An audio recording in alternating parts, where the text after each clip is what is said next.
खुलुमबाय लोगोफोर, नोंथांमोनखौ डियार ब्रह्म चेनेलाव आरो फिन खेबसेबाव बयखौबो बरायनाय बावहरग्रोनाय जाबाय। आं दिनै नोंथांमोननि सिगाङाव आरोबाव माखासे सानसेनि गोदान खौरां लानानै फैबावलायबाय। आसा खालामो नोंथांमोनहा खौरांखौ खोनासंनानै मोजां मोनगोन। दिनैनि गाहाय रादाबफोराव दङ। आसामा इउसिसि बिल पास खालामनो हानाय थामथि रायजो जाबाय। ट्राइबेल माहारिफोरखौ इउसिसिनिफ्राय रेहाय होनाय जाबाय। आसाम सीएम बिसमुरिनिफ्राय सरलपारा थांनाय लामायाव लगायबाय सिसि केमेरा। गुवाहाटीनि लक भवनाव आसामनि रायजो बेंगिरि लक्ष्मण प्रसाद आचार्यखौ लोगो हमहैदों एमपि प्रमद बर'आ। इउपिपिएल लाइमोन आफादगिरि राकेश ब्रह्मआ दोलोनिफ्राय बिबान एंगारबाय। तामिलनाडुआव आसामनि सेंग्रानि गोथै सह मोननाय जादों। नखरनि सुबुंफोरा गाज्रि आखु दिन्थिनायनि अजद। आसाम बिधान सभानि साखाथियाव बायखा मोब्लिबनि खुन्थियाजों सौग्रावनानै लाइमोननि जिउ खहा। आसाम एसेम्ब्लिया इउनिफर्म सिभिल कड बिलखौ पास खालामबाय। बरपेटायाव 25 कौटि रांनि ड्राग्स जब्द। दानिया फैदो आबुं रादाबाव। गिबि खौराङावनो दङ। आसामा इउसिसि बिल पास खालामनो हानाय थामथि रायजो जाबाय। बेरेखा हान्जानि हेंथा सोमावसारनायनि गेजेरावनो हादोरसा आयेन आफादा बे बिलखौ पास खालामनायनि उनाव आसामा समान नोगोरारि आयेन इउसिसिखौ आजावनाय हादोरनि थामथि रायजो जाबाय। बेरेखा दोलोफोरा बेखौ गुवारै नायबिजिरफिननो थाखाय सेलेक्ट कमिटिनिसिम दैथायहरनो दाबि खालामदोंमोनब्लाबो बे बिलखौ पास खालामनाय जादों। नाथाय एसेम्ब्लिनि बुंथिगिरिया बे खावलायनायखौ नेवसियो आरो बिलखौ भट होनो थाखाय सिगांलांनो गनायथि होयो। गिबि मन्थ्रि हिमन्त बिश्व शर्मा बिथाङा बुङो दि बे आयेननि थांखिया ट्राइबेल माहारिफोरनि मोनथाय आरो दोरोंफोरखौ रैखाथि होनानै हाबा जानाय, फाथैलाइ बिसिनाय, उनमोनथाय आरो लिभ इन रिलेशनशिपजों सोमोन्दो गोनां समान नोगोरारि नेम लाबोनाय, जाय बिथांमोनहा बिलनिफ्राय रेहाय मोननाय ट्राइबेल माहारिफोरनि मोनथाय आरो दोरोंफोरखौ रैखाथि होगोन। बेरेखा दोलोफोरा सरकारखौ सोंखारिनानै बुङो दि बे आयेनखौ गनायथि होनायनि सिगां गुवारै रायजो राजाफोरनि सायाव सावरायनायनि गोनांथि दं। बे बिलखौ पास खालामनायनि उनाव गासै हादोरसायाव गेदेर राजखान्थियारि दान्थे-बिदान्थे सोमजिहोदों। नैथि खौराङाव दङ। ट्राइबेल माहारिफोरखौ इउसिसिनिफ्राय रेहाय होनाय जाबाय।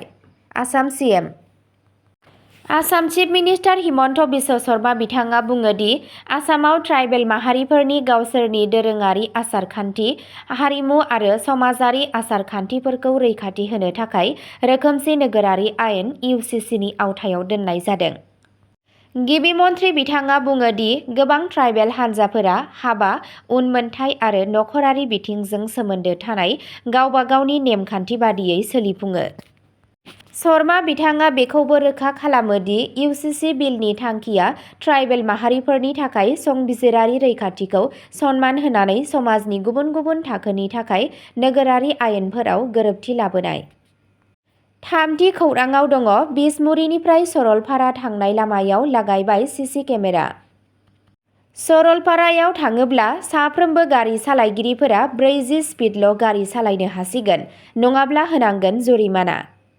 साफ्रोमबो गारि सालायगिरिफोरखौ सांग्रांथि होनो आरो जाब्रबथाय एक्सिडेन्टनिफ्राय रैखा खालामनो कक्राझार जिल्लानि सरलपारायाव थांनाय सिकनाझार लामा गेजेर गेजेर बिसमुरिनिफ्राय सरलपारा लामायाव हाग्रा गेजेराव लेजार स्पिड डिटेक्टर मेसिनफोरखौ लगायबाय।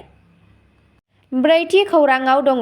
गुवाहाटी लक भवनाव आसामनि रायजो बेंगिरि लक्ष्मण प्रसाद आचार्यखौ लोगो हमहैदों एमपि प्रमद बर', एमपि जयन्त बसुमतारी आरो बारग' एमएलए जलेन दैमारी बिथांमोना। आसामनि सिडुल ट्राइब्स हाजोआरि जिल्लाफोरनि सायाव सावरायनाय आरो लोगोसे गेलेफु हादोरारि राजा लामा आरो रेलवे मावथांखिखौ गोदान महर होनायनि थांखिनि सायाव सावरायो, जेराव आबहावा रैखाथि आरो अरायथा जौगानायखौ थि खालामनो थाखाय सिखना जोहोलाव नेशनेल पार्कनि जिब-जुनार करिडर ओनसोलनि गेजेरजों मोनसे गोजौ दालां बानायनायनि सायाव सावरायो। बाथि खौराङाव दङ। इउपिपिएल लाइमोन आफादगिरि राकेश ब्रह्मआ दोलोनिफ्राय बिबान एंगारबाय। मुसलपुर बिटिसि बियाबनि इउपिपिएल दोलोनि एमसिएलए राकेश ब्रह्मआ लाइमोन इउपिपिएल दोलोनि आफादगिरि मासि आरो दोलोनिफ्राय रिजाइनेसन लेटार होबाय। द'थि खौराङाव दङ तामिलनाडुआव आसामनि सेंग्रानि गोथै सह' मोननाय जादों। नखरनि सुबुंफोरा गाज्रि आखु दिन्थिनायनि अजद होदों। आसामनि सासे लाइमोनखौ तामिलनाडुआव गोमोथाव थासारियाव गोथै सह' मोननाय जादों, जायनि जाहोनाव नखरनि सोद्रोमाफोर आरो जायगानि थागिबिफोरनि गेजेराव सोमोनांनाय आरो जिंगासिखांनाय सोमजिहोदों। खौरां मोननाय बादिब्ला बे लाइमोना खामानिनि थाखाय तामिलनाडुआव थांदोंमोन। उनाव बिथांनि नखरनि सुबुंफोरा बिथांनि थैनायनि खौरांखौ मोनो आरो बे जाथायाव गाज्रि आखु दिन्थिनाय जानो हागौ होनना दाबि खालामदों। नखरनि सोद्रोमाफोरा मोजाङै नायबिजिरनांगौ होनना दाबि खालामदों आरो बिजिरनायनि थाखाय बिबानगिरिफोरनिसिम खावलायहरदों। बिथांमोनहा दाबि खालामदों दि थैनायनि सायाव गोबां फिननाय गैयै सोंथिफोर दं। थैनायनि थार जाहोनखौ मिथिनो थाखाय तामिलनाडुनि पुलिसआ नायबिजिरनायखौ जागायबाय। मावख'गिरिफोरा नायबिजिरनायखौ सोलिहोबाय थानायनि जाहोनाव आरोबाव गुवारै फोरमायनायखौ नेनाय जादों।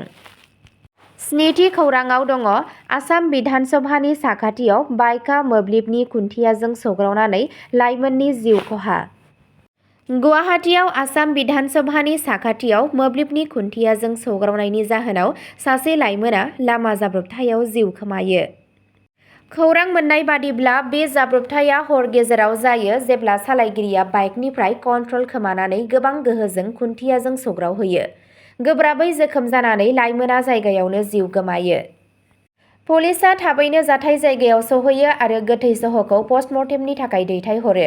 जाब्रबथायनि गुबै जाहोनखौ मिथिनो थाखाय नायबिजिरनायखौ जागायनाय जादों।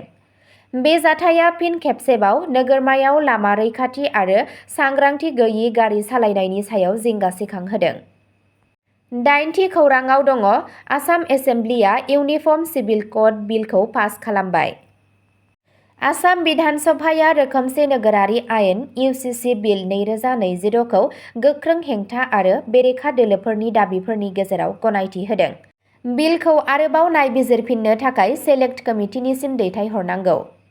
बे थांखि लानाय आयेननि थांखिया आसामाव हाबा, फाथैलाइ, उनमोनथाइ आरो लिभ-इन रिलेशननि सोमोन्दै सरासनस्रा नेम खान्थि गायसननाय।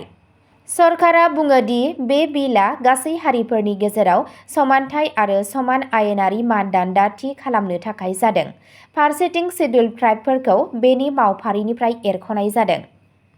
बेरेखा दोलोफोरा जुक्ति होदोंमोन दि बे बिलखौ पास खालामनायनि सिगां गुवारै रायजो राजाफोरनि सायाव सावरायनाय आरो मोजाङै बिजिरनायनि गोनांथि दं।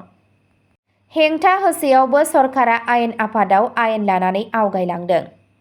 आसाम चिफ मिनिस्टार हिमन्त बिश्व शर्मा बिथाङा बे बिलखौ रैखा खालामनानै बुङो दि बेयो हादोरसायाव नोगोरारि आयेनफोरखौ गोदान महर होनायाव मदद होगोन।